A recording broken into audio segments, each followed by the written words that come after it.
राधा, आज दूध थोड़ा ज्यादा निकला है। पास वाली बूढ़ी माँ है ना लक्ष्मी, उसको भी एक कटोरी दूध दे आना। बेचारी की तबीयत ठीक नहीं रहती है। राधा ने हल्की हंसी के साथ कहा, आप सबके बारे में कितना सोचते हो श्याम? भगवान सब देख रहा है, जो हम करते हैं उसका फल जरूर मिलता है। अच्छा ठीक है राधा, ये लो पैसे, छोटू की स्कूल की फीस जमा करा देना। मैं दूध बेचने जा रहा हूँ, तुम अंदर से दरवाजा बंद कर लेना।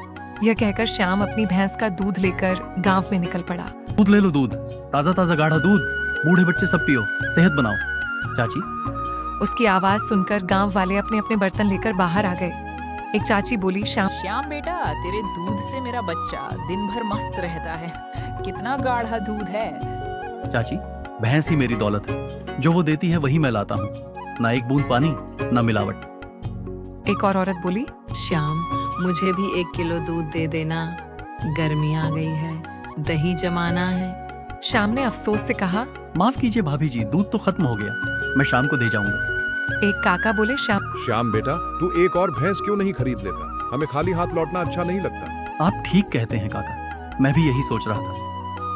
शाम को घर लौटकर श्याम ने राधा से कहा, सुनो राधा, हमें एक और भैंस खरीद लेनी चाहिए, हमेशा कोई ना कोई खाली हाथ रह जाता है। हाँ जी, इससे आमदनी भी बढ़ेगी और ग्राहक भी। अगली सुबह श्याम गोपाल के पास गया। नमस्ते गोपाल भाई, एक अच्छी भैंस चाहिए, शांत और ज्यादा दूध देने वाली। क्यों नहीं श्याम भाई, ये देखो हमारी सबसे अच्छी भैंस है। श्याम ने भैंस और उसके बछड़े दोनों को खरीद लिया। वापसी में अचानक मौसम खराब हो गया, तेज आंधी और बारिश शुरू हो गई। श्याम जल्दी जल्दी घर पहुंचा, लेकिन घर पहुंचकर उसने देखा, अरे बछड़ा कहाँ गया? लगता है रास्ते में छूट गया। आप अभी मत जाइए, मौसम बहुत खराब है। नहीं राधा, भैंस मेरे भरोसे आई है, मैं उसके बच्चे को मरने के लिए नहीं छोड़ सकता। तूफान में बछड़े को ढूंढने निकल पड़ा। कुछ दूर जाने पर उसे भैंस की आवाज सुनाई दी। वह आवाज का पीछा करते हुए पहुंचा तो देखा कि एक भैंस और बछड़ा उसकी तरफ आ रहे हैं। श्याम खुशी से बोला, मेरा बछड़ा। जैसे ही उसने बछड़े को पकड़ा, दूसरी भैंस वहीं रुक गई। श्याम बोला, लगता है तुमने मेरे बछड़े की रक्षा की, अब तुम्हारी रक्षा करना मेरा कर्तव्य है। श्याम उस भैंस को भी घर ले आया। आप बछड़ा लाने गए थे और साथ में भैंस भी ले आए? उसने हमारे बछड़े को बचाया है, इसका मालिक मिलेगा तो लौटा देंगे। अगले दिन श्याम ने हरिया को काम पर रख लिया। अब घर में भैंसें ज्यादा थीं, दूध भी ज्यादा होने लगा। गांव में श्याम की और भी ज्यादा तारीफ होने लगी। एक दिन श्याम ने देखा बछड़ा उस नई भैंस का दूध पी रहा था। उसी समय सेठ रघु आया। श्याम, 1 किलो दूध दे दे, मेहमान आए हैं। यार, घर आज दूध भी नहीं है। तो खत्म हो गया, लेकिन देखता हूँ। जैसे ही उसने उस भैंस का दूध निकालना शुरू किया, दूध अपने आप बहने लगा, बाल्टी भर गई। श्याम घबरा गया और, राधा, ये भैंस चमत्कारी है। ये भगवान का आशीर्वाद है। श्याम ने दूध की दुकानें खोल दी। उसका काम तेजी से बढ़ने लगा। वह अमीर हो गया, पिछले बड़ा घर बना लिया। लेकिन एक दिन तबेले में आग लग गई। श्याम और हरिया ने किसी तरह आग बुझाई, लेकिन जब गिनती की, चमत्कारी भैंस गायब थी।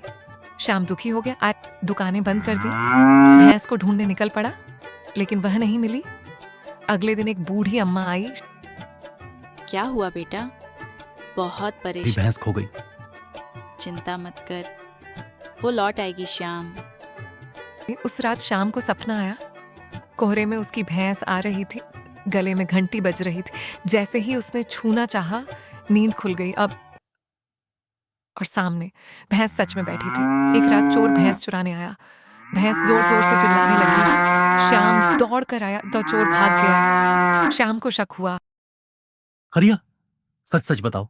मालिक, मैंने कर्ज लिया था, मैं ही भैंस चुराने वाला था, मुझे माफ कर दो, मुझसे गलती हो गई। हरिया रो पड़ा। श्याम ने उसे माफ कर दिया और पैसे देकर उसका कर्ज चुकवा दिया। फिर बूढ़ी अम्मा आई। यह भैंस तेरे पुण्य का फल है। तूने बछड़े को बचाया, इसलिए मैंने तुझे यह दी। अब इसे किसी नेक इंसान को दे देना। गरीब लोगों को काम दिया और एक अच्छे इंसान की तलाश में लग गया। सीख, नेकी का फल जरूर मिलता है, लालच हमेशा नुकसान देता है, दया और ईमानदारी सबसे बड़ी ताकत है।